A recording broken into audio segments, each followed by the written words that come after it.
মাত্র কয়েকদিনের মধ্যেই হয়তো গাজাবাসী পৃথিবীর মানচিত্র থেকে মুছে যাবে।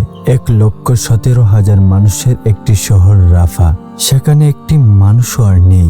কেউ আর বিশ্ববাসীর কাছে জবাব চাইবে না, আর কেউ সাহায্যও চাইবে না। পাকিস্তান ও তুরস্ক ছিল বিশ্বের অন্যতম পারমাণবিক শক্তিধর, তবুও গাজার রক্ষার্থে একটি বোমাও উড়ে আসেনি। ইতিহাসের পাতায় লেখা থাকবে, মিশরের বুক চিরে নীলনদ বয়ে গিয়েছে শতাব্দীর পর শতাব্দী, যা প্রাণ জুগিয়েছে আফ্রিকার মরুভূমিকে। অথচ পাশেই গাজার শিশুরা তৃষ্ণায় কাঁপতে কাঁপতে মাটিতে লুটিয়ে পড়েছিল।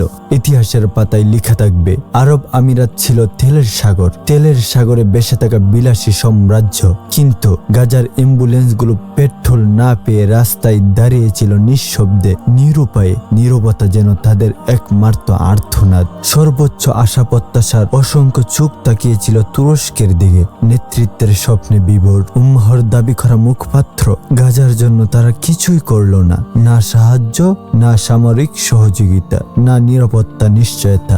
গোটা বিশ্বের মুসলমানদের ছিল 50 লাখ সৈন্য, ছিল ট্যাঙ্ক, ক্ষেপণাস্ত্র, যুদ্ধ বিমান, স্যাটেলাইট, গোয়েন্দা বাহিনী, ছিল আধুনিক প্রযুক্তি, এমনকি হাইড্রোজেন পরমাণু বোমা। কিন্তু গাজার আকাশে একটা ছায়াও পড়েনি, গাজার দিকে কেউ হাঁটেনি।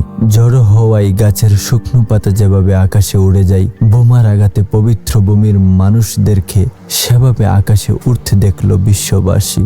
পৃথিবীর 800 কোটি মানুষ, 200 কোটি মুসলমান, জাতিসংঘ, OIC, আরব বিশ্ব, কেউ হায়নার হাত থেকে একটি জনপদ রক্ষা করতে পারল না। এ বিশ্ব কতটা সভ্য আর মানবিক, তা পরিমাপের সবচেয়ে উপযুক্ত মিটার হলো ফিলিস্তিন। একদিন আমাদের সবাইকে জবাবদিহিতার কাঠগড়ায় দাঁড়াতে হবে। মানবহীন ভূমি দেখে যারা উল্লাস করেছে, তারা জানে না প্রতিশোধের বদলা শুধু মানুষই নেই না, প্রকৃতিও নেই। রাফার মাটির সাথে যে রক্ত মিশে আছে, সেই রক্ত মাখা মাটি একদিন হিংস্র হয়ে গ্রাস করবে। আজকে রাফা মানব শূন্য ঠিক হই, কিন্তু একদিন এই রাফা আবার জন্মাবে, বিস্তৃত হবে। শেষ লড়াইটা লড়বে, উল্লাস তখন মুসলমান করবে, পতাকা উড়বে ফিলিস্তিনে, কিন্তু সমাধিত হবে পুরো বিশ্বে, ইনশাআল্লাহ। হে সালাউদ্দিন, তুমি কোথায়? তুমি কি শুনতে পাও আকসার মিনার থেকে বেশে আসা মুয়াজ্জিনের হৃদয় বিদারক আহ্বান?